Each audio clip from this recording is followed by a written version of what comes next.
আসসালামু আলাইকুম। সবাই কেমন আছেন? আবু ধাবি নিউ আলফালা দেখেন ছাদের উপরে ওয়াটার গ্রুপ করা।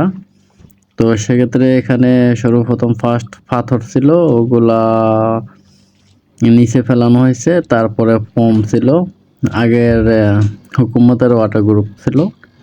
তো ওয়াটার গ্রুপের উপরে দিয়ে আবার আমি ওই যতগুলো জয়েন্ট ছিল এই জয়েন্টের ভিতরে সাদা ওয়াটার গ্রুপ মারছি, ফাইবার মিক্স। তারপরে কালো ওয়াটার গ্রুপ, সৌদিয়ান অরিজিনাল যেটা ওটা।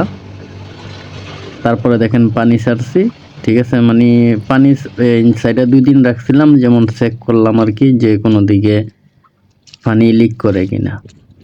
ঠিক আছে, তো 2 দিন রাখছি, তো সেক্ষেত্রে সাকসেস, কোনো লিক হয় নাই, কোনো সমস্যা হয় নাই ইনশাল্লাহ।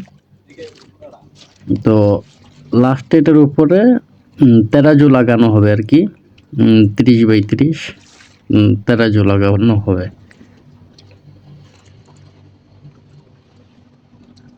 আসলে কি মানুষে মনে করে বিদেশটা অনেক সহজ, আসলে কিন্তু এতটা সহজ না। এত পরিশ্রম করার পরেও এই কাজগুলো কিন্তু ছাদে, ঠিক আছে, একদম ছাদে। ওখানে তো কোনো এসি নেই, কিছু নাই, একদম ফুল গরম ওখানে। তো এত পরিশ্রম করার পরও, এত কাজ করার পরও মানে আরবিদের কাছ থেকে টাকাগুলো আদায় করতে বহুত সমস্যা হয়, ঠিক আছে।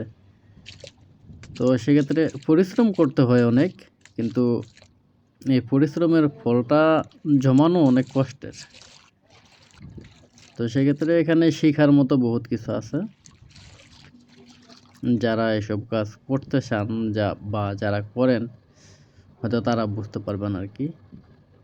তো সবাই ভালো থাকবেন। ওকে, আল্লাহ হাফেজ।